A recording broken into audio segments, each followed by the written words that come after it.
7 लाख तक सालाना कमाने वालों को कोई टैक्स नहीं देना होगा। स्किल डेवलपमेंट के लिए 30 स्किल इंडिया नेशनल सेक्टर खोले जाएंगे। 3 साल में पीएमपीबीटीजी विकास मिशन योजना के लिए 15,000 करोड़ मिलेंगे। केंद्रीय बजट 2023 में 157 नए नर्सिंग कॉलेज खोले जाने की घोषणा। 740 एकलव्य मॉडल स्कूलों को मिलेंगे 38,800 टीचर्स और स्टाफ। 5 जीएप्स को बनाने के लिए 100 लैब्स बनाई जाएंगी। न्यू एनर्जी के क्षेत्र में 20,700 करोड़ रुपए का इन्वेस्टमेंट। 7,000 करोड़ रुपए से शुरू होगा ई न्यायालय स्कीम का तीसरा चरण। 3 करोड़ के टर्नओवर वाले माइक्रो उद्योग को टैक्स में छूट दी जाएगी। सिगरेट होगी महंगी, सिगरेट पर कंटिंजेंसी चार्जेस 16% बढ़ाया। वरिष्ठ नागरिक बचत योजना की सीमा 15 लाख से बढ़ाकर 30 लाख रुपए कर दी गई है। पीएम आवास योजना में निवेश को 66% बढ़ाकर 79,000 करोड़ किया जा रहा है। सुनिए वित्त मंत्री की जुबानी।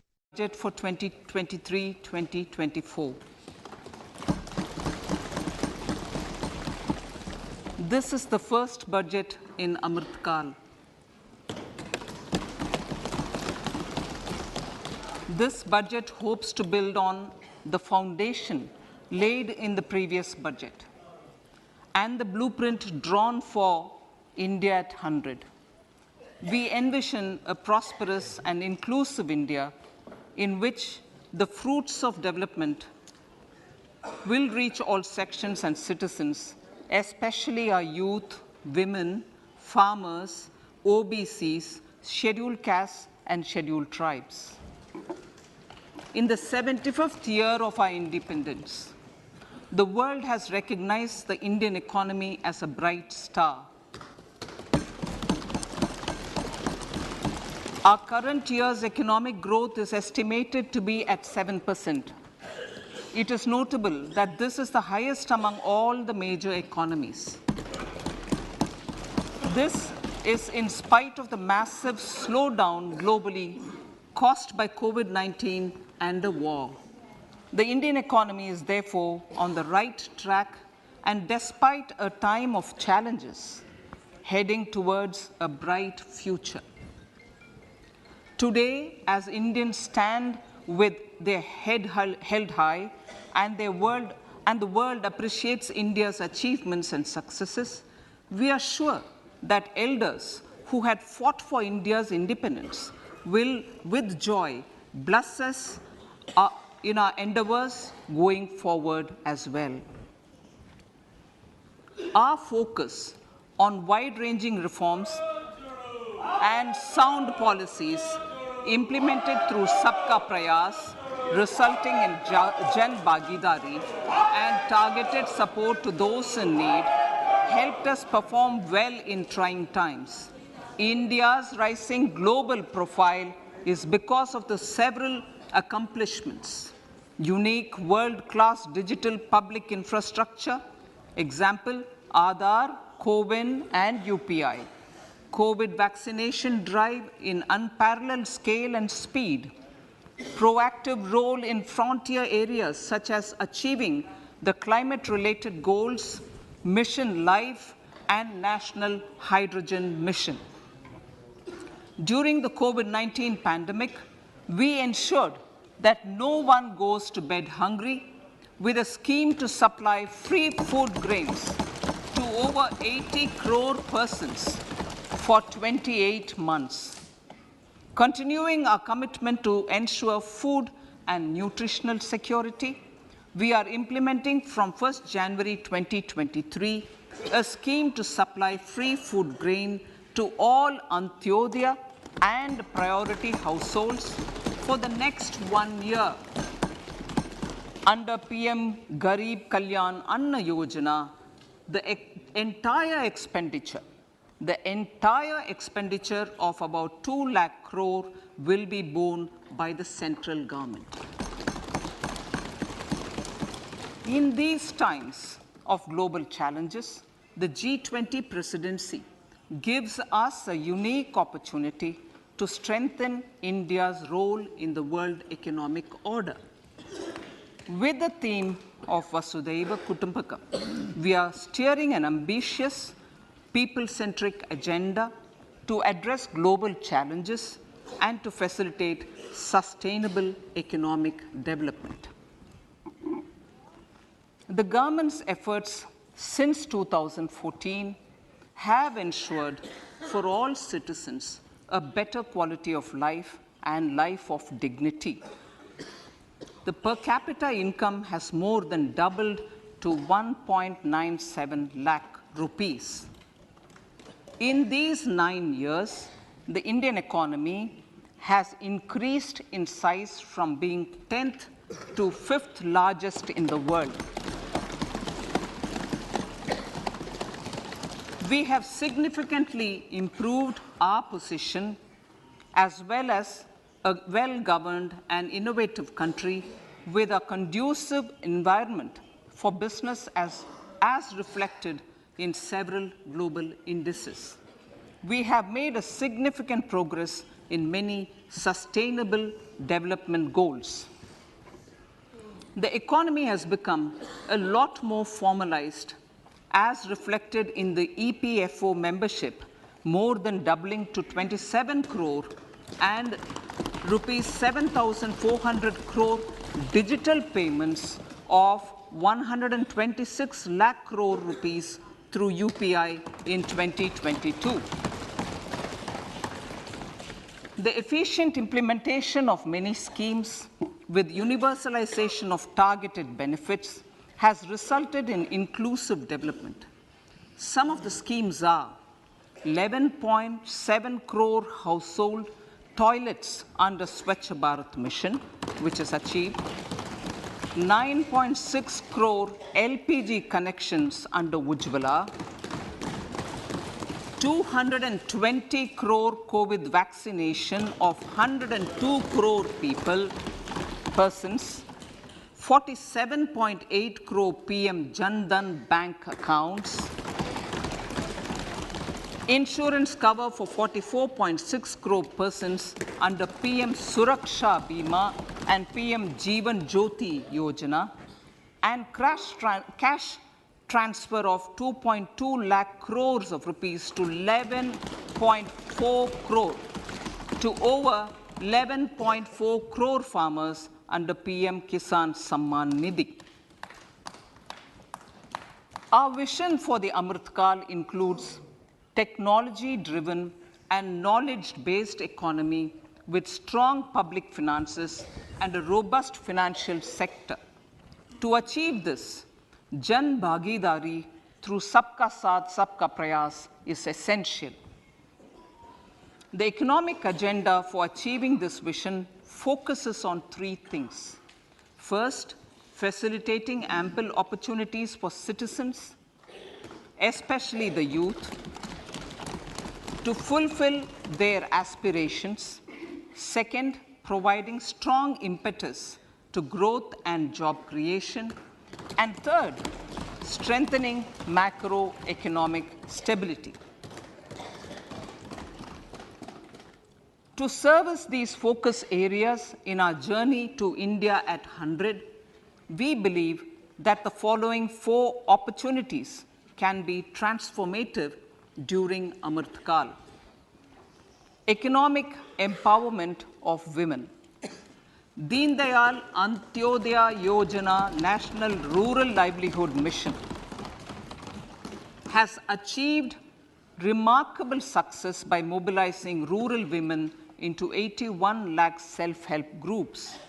We will enable these groups to reach the next stage of economic empowerment through formation of large producer enterprises or collectives, with each having several thousand members and managed professionally. They will be helped with raw materials supply and for better design, quality, branding, and marketing of their products.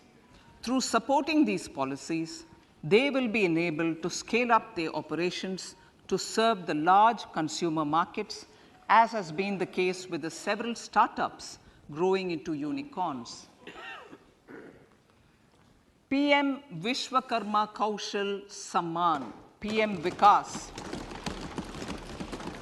For centuries, traditional artisans and craftspeople who work with their hands using tools have brought renown for India. They're generally referred to as Vishwakarma.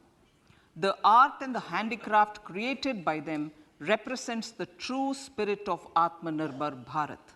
For the first time, a package of assistance for them has been conceptualized. The new scheme will enable them to improve the quality, scale, and reach of their products, integrating them with the MSME value chain. The components of the scheme will include not only financial support, but also access to advanced skill training, knowledge of modern digital techniques, and efficient green technologies, brand promotion, linkage with local and global markets, digital payments, and social security. This will greatly benefit the scheduled castes, scheduled tribes, OBCs, women, and people belonging to the weaker sections. Tourism. The country offers immense attraction for domestic as well as foreign tourists. There is a large potential to be tapped in tourism. The sector holds huge opportunities for jobs and entrepreneurship for youth in particular. Promotion of tourism will be taken up on mission mode with active participation of states, convergence of government programs, and public-private partnerships. Green growth. We are implementing many programs for green fuel, green energy, green farming, green mobility, green buildings, and green equipment, and policies for efficient use of energy across various economic sectors. These green growth efforts help in reducing carbon intensity of the economy and provides for large-scale green job opportunities.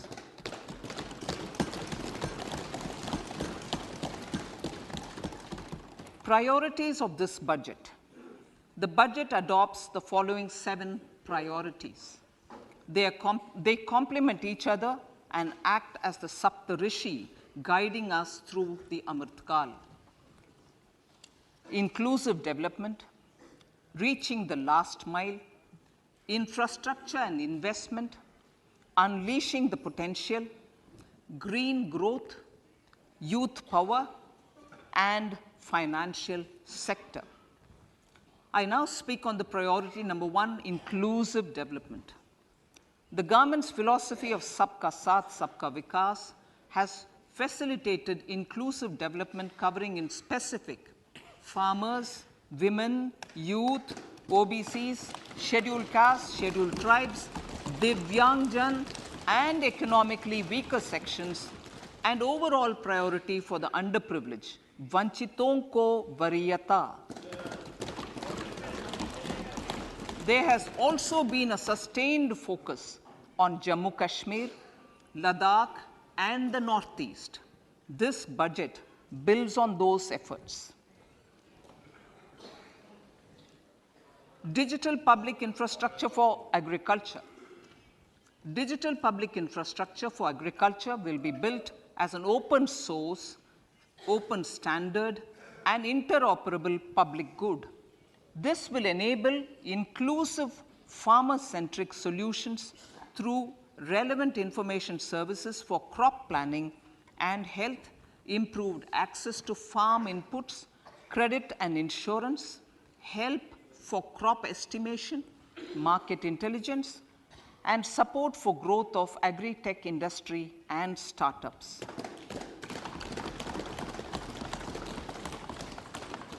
An agriculture accelerator fund. An agriculture accelerator fund will be set up to encourage agri-startups by young entrepreneurs in rural areas. The fund will aim at bringing innovative and affordable solutions for challenges faced by farmers. It will also bring in modern technologies to transform agricultural practices, increase productivity and profitability. To enhance the productivity of extra long staple cotton, we will adopt a cluster-based and value chain approach through public-private partnerships. This will mean collaboration between farmers, state, and industry for input supplies, extension services, and market linkages. We will launch an Atmanirbhar Clean Plant program to boost availability of disease-free, quality planting material for high-value horticultural crops at an outlay of 2,200 crores. Global hub for millets, which are Sri Anna. India is the forefront.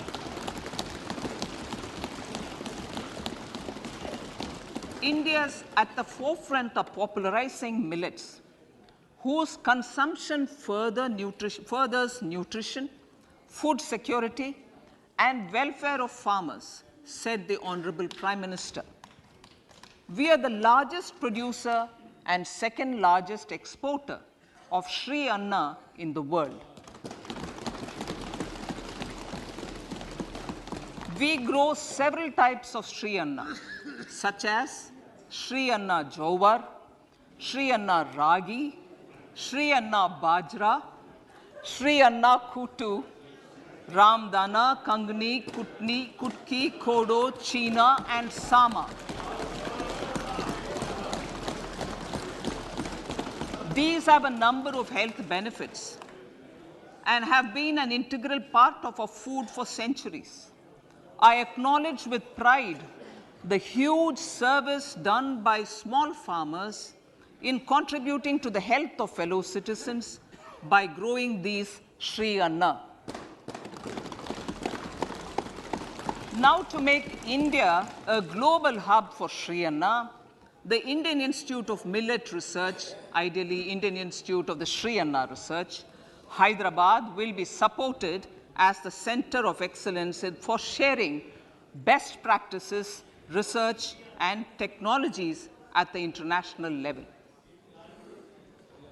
The agricultural credit target will be increased to 20 lakh crores with focus on animal husbandry, dairy, and fisheries.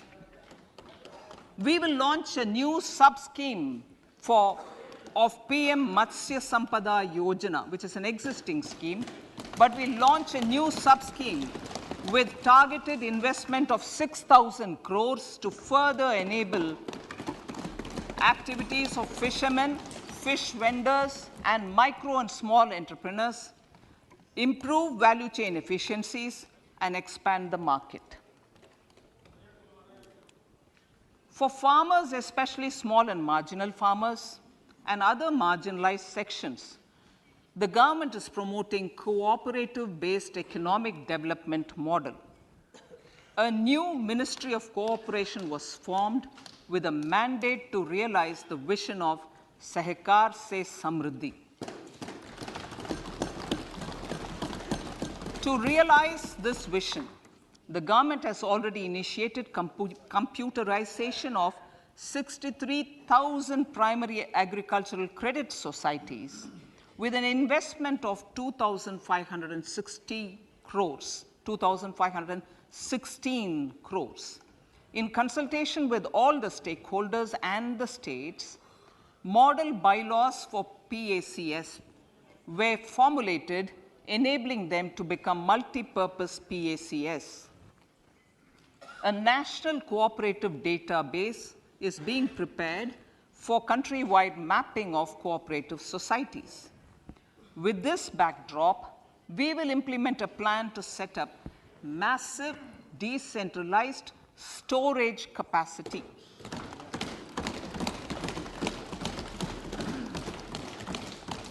This will help farmers store their produce and realize remunerative prices through sale at appropriate times.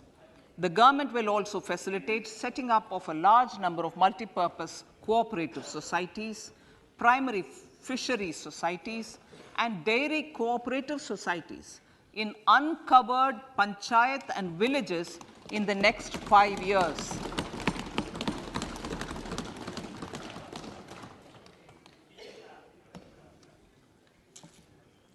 health, education, and skilling. 157 new nursing colleges will be established in co-location with the existing 157 medical colleges established since 2014. A mission to eliminate sickle cell anemia by 2047 will be launched. It will entail awareness creation, universal screening of 7 crore people in the age group of 0 to 40 years in affected tribal areas, and counseling through collaborative efforts of central ministries and state governments. Facilities in select ICMR labs, Indian Council for Medical Research Labs, will be made available for research by public and private medical college faculty and private sector R&D teams for encouraging collaborative research and innovation. A new program to promote research and innovation in pharmaceuticals will be taken up through centers of excellence. We shall also encourage industry to invest in research and development in specific priority areas. Dedicated multidisciplinary courses for medical devices will be supported in existing institutions to ensure availability of skilled manpower for futuristic medical technologies, high-end manufacturing, and research. Teachers' training. Teachers' training will be re-envisioned through innovative pedagogy, curriculum transaction, continuous professional development, dipstick surveys, and ICT implementation. The District Institute of Education and Training will be developed as vibrant institutes of excellence for this purpose.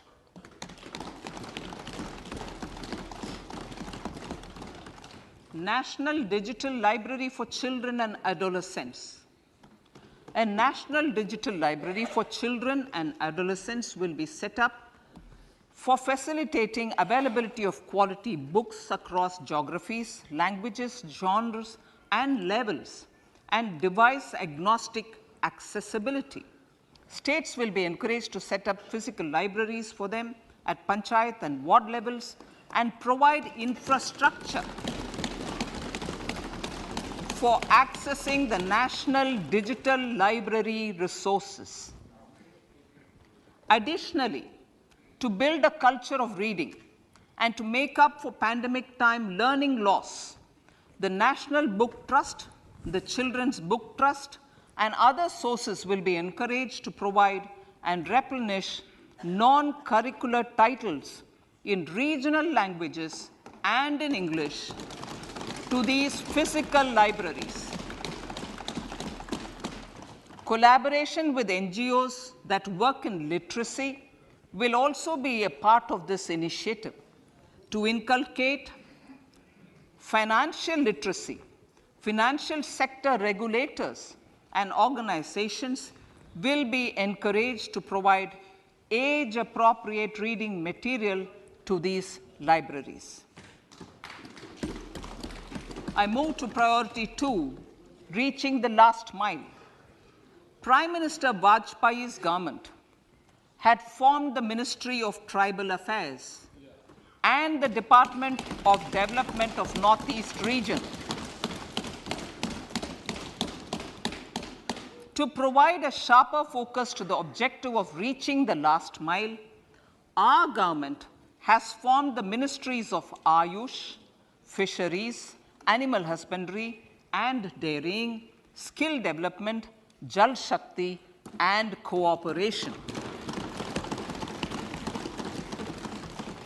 Building on the success of the Aspirational Districts program, the government has recently launched the Aspirational Blocks program, covering 500 blocks for saturation of essential government services across multiple domains such as health, nutrition, education, agriculture, water resources, financial inclusion, skill development, and basic infrastructure.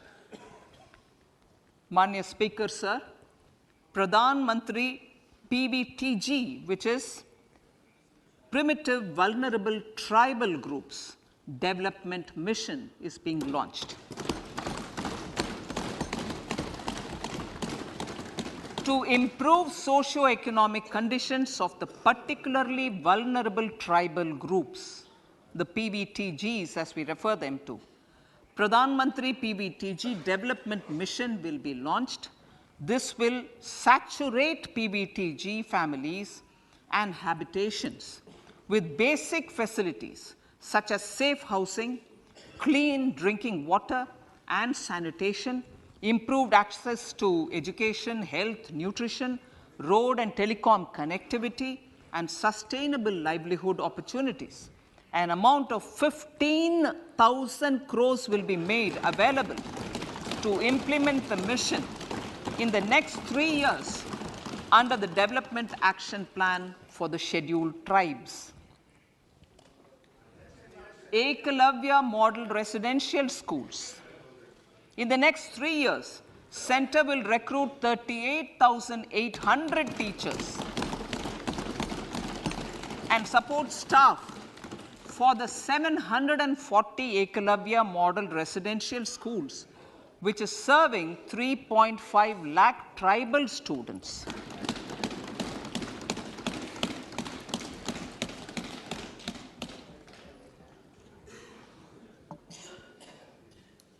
In the drought-prone central regions of Karnataka, central assistance of 5,300 crore will be given to Upper Bhadra project to provide sustainable micro irrigation and filling up of surface tanks for drinking water. PM Awas Yojana. The outlay for PM Awas Yojana is being enhanced by 66% to over 79,000 crores. Bharat Shared Repository of Inscriptions will be set up in a digital epigraphy museum with digitization of 1 lakh ancient inscriptions in the first stage. Support for poor prisoners. For poor persons who are in prisons and unable to afford the penalty or the bail amount, required financial support will be provided. Priority number 3, infrastructure and investment. Investments in infrastructure and productive capacity have a large multiplier impact on growth and employment. After the subdued period of the pandemic, private investments are growing again. The budget takes the lead once again to ramp up the virtuous cycle of investment and job creation. Honorable Speaker, sir, the capital investment outlay is being increased steeply for the 3rd year in a row by 33% to 10 lakh crores, which would be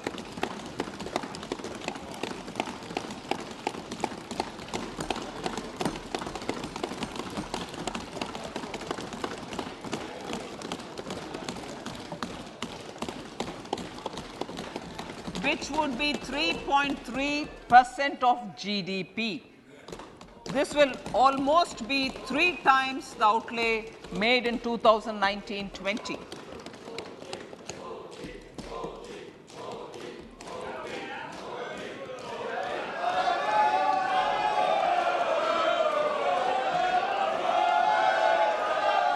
This substantial increase in recent years is central to the government's efforts to enhance growth potential and job creation, crowd in private investments, and provide a cushion against global headwinds.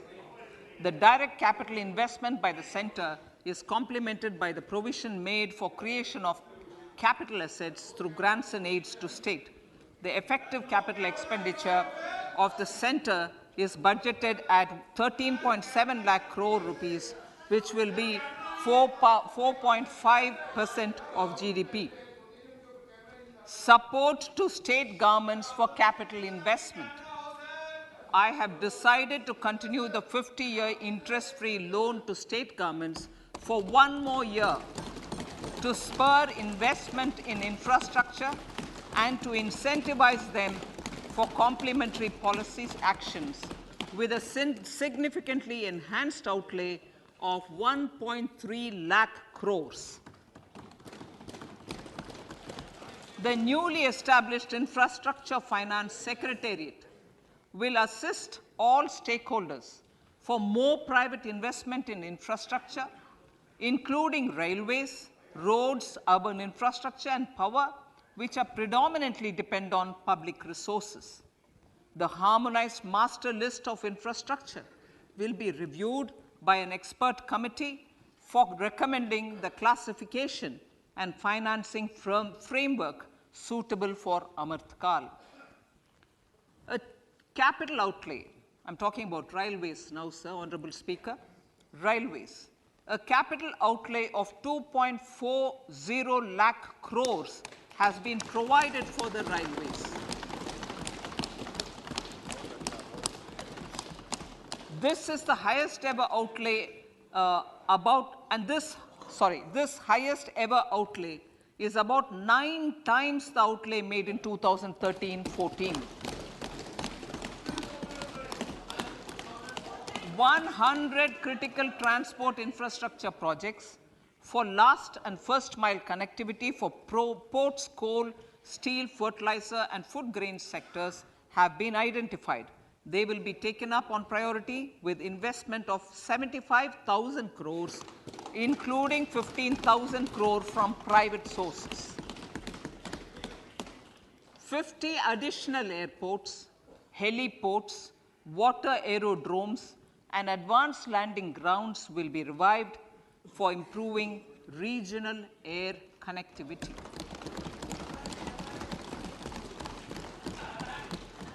Sustainable cities for tomorrow.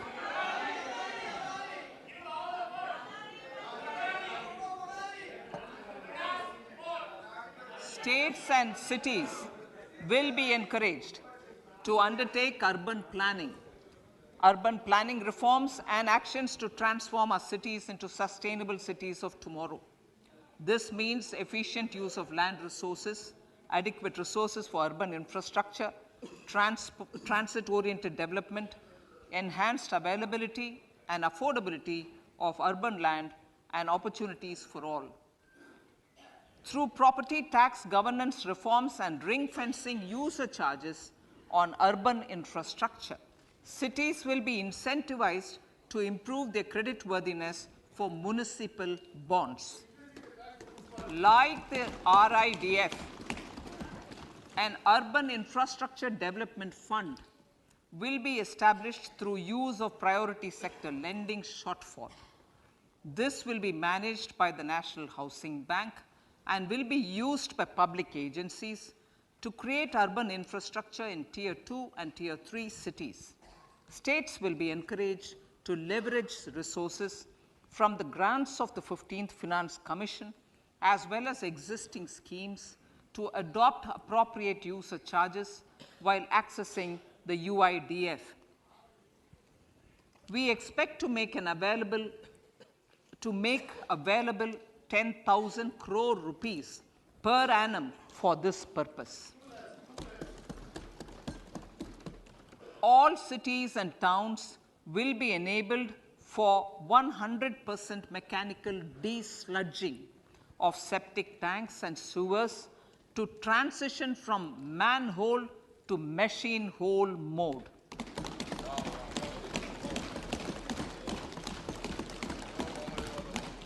Enhanced focus will be provided for scientific management of dry and wet waste. Honorable Speaker, sir, our Prime Minister had said Good governance is the key to a nation's progress. Our government is committed to providing a transparent and accountable administration which works for the betterment and welfare of common citizens. Mission Karma Yogi. Under Mission Karma Yogi, center, states, and the union territories are making and implementing capacity building plans for civil servants. The government has also launched an integrated online training platform, I Got Karma Yogi, to provide continuous learning opportunities for lakhs of government employees to upgrade their skills and facilitate people-centric approach